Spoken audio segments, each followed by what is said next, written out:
There is a quiet law that governs the flow of wealth, a law as invisible as gravity, yet as certain.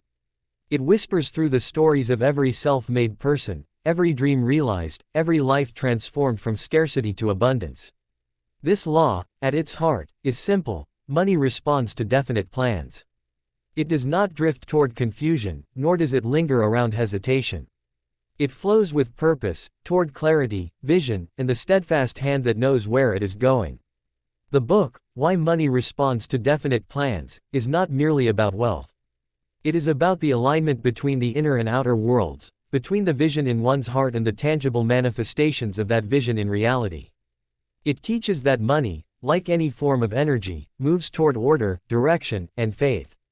When our desires are vague, so too are our results.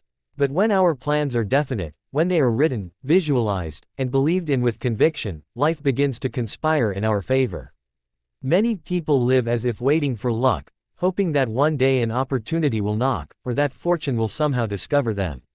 Yet, as this book reveals, money is not a mysterious visitor that randomly selects homes to enter. It is a faithful servant that responds to those who give it clear instructions. Definite planning is not just about writing goals, it is about developing the mental blueprint that commands resources, people, and circumstances to align with your purpose. Imagine a builder constructing a great cathedral. Before a single stone is laid, the entire structure already exists, in the mind, on the blueprint, in the architect's imagination. Every pillar, every window, every curve is known before the work begins. So too, must we build the structure of our financial lives. We must see it before we can live it. Money responds to the mental architecture of certainty. Without that plan, effort scatters, opportunities pass unseen, and frustration replaces progress. The book invites us to reflect deeply on the difference between wishing and planning. Wishing is emotional but directionless. It has no structure, no timeframe, no method. It says, "I hope things change," but never declares how. Planning, on the other hand, is creative faith.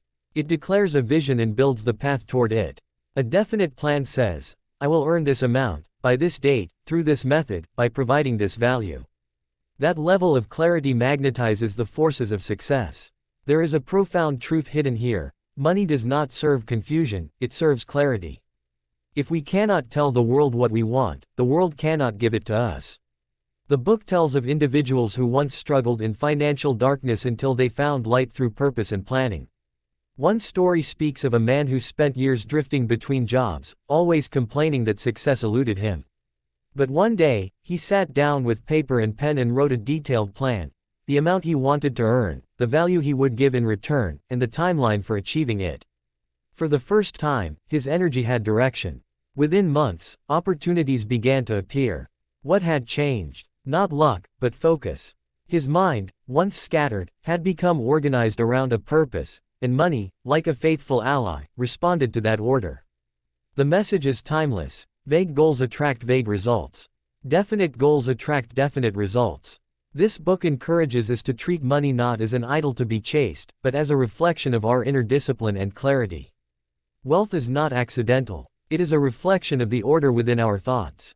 When we plan with precision, when we decide not just what we want but why we want it and how we'll earn it, we awaken a creative force inside us. That force becomes magnetic. People sense it. Opportunities sense it. Even chance events begin to bend toward our intent. The author emphasizes that money follows service.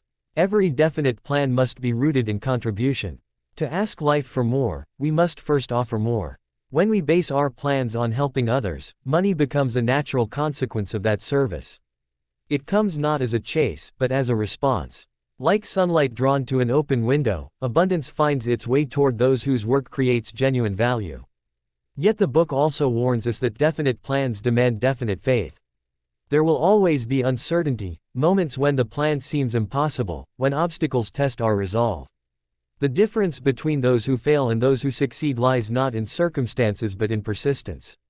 The man or woman of definite plans does not abandon the blueprint when the first storm hits, they hold their vision steady until the weather clears. There is a quiet strength that comes from clarity. When we know what we are doing and why we are doing it, fear loses its power. We no longer depend on others' approval or temporary luck. We move with calm certainty, knowing that the law of cause and effect is always working in our favor.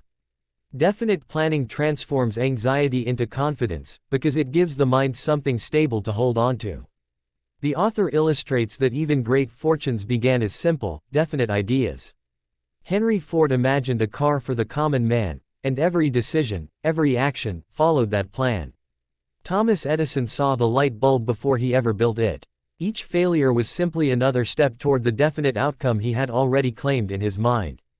The universe, it seems, respects those who refuse to waver. The beauty of definite plans is that they align our subconscious with our conscious intent. When you decide clearly what you want and write it down, you give your mind a target. From that moment on, your thoughts, emotions, and actions begin to cooperate. You start noticing opportunities you once overlooked. People appear, ideas emerge, coincidences happen.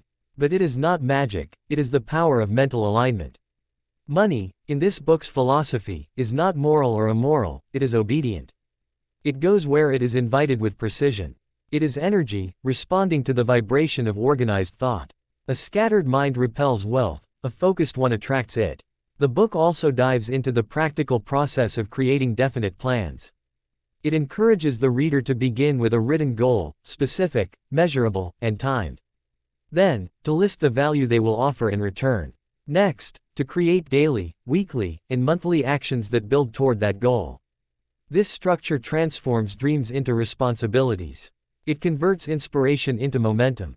But most importantly, it reminds us to act, immediately, even if imperfectly. The universe does not reward hesitation. A definite plan, when acted upon, gathers energy; when delayed, it decays. The habit of beginning now is itself a form of faith, a declaration that you trust the process enough to move forward without perfect certainty. There is also a spiritual layer to the message. The author suggests that money responds to faith not just intellectually but emotionally. If you secretly doubt your worthiness, if you fear success or believe that wealth corrupts, your plans lose power. Definite planning requires definite belief in your right to prosper, not from greed, but from purpose. When you know your prosperity serves the greater good, you invite abundance without guilt or resistance. The book teaches us that every plan must be flexible in method but firm in purpose. Life may change the route, but not the destination. Sometimes what seems like a delay is merely redirection. Those who succeed are those who adapt without losing sight of the goal. The mountain path may twist and turn, but the summit remains the same. And perhaps the most moving lesson is this: definite plans transform the planner. The process itself builds faith, discipline, patience, and vision. Even before the money comes, the person becomes. Success, then, is not merely the result of having a plan, it is the result of becoming the kind of person who can carry that plan to completion. As the book closes, it invites the reader to sit quietly and imagine their ideal financial future, not as fantasy, but as fact waiting to unfold. To write it, to visualize it, to speak it aloud. To commit to a path of clarity, service, and persistence. And to trust, deeply, that money, that obedient, responsive energy, will follow. Because money is not a mystery. It is a mirror, reflecting the order and certainty of your inner world. The more definite your plans, the clearer your reflection becomes. So if you find yourself in uncertainty, the path forward is not to wish harder, it is to plan clearer. Begin with one simple step. Decide exactly what you want, why you want it, and what you'll give in exchange. Write it down. See it. Feel it. Act on it. And then, like the countless souls who have walked this road before you, you will see the law unfold. That money, like all forms of abundance, lovingly and faithfully responds to definite plans.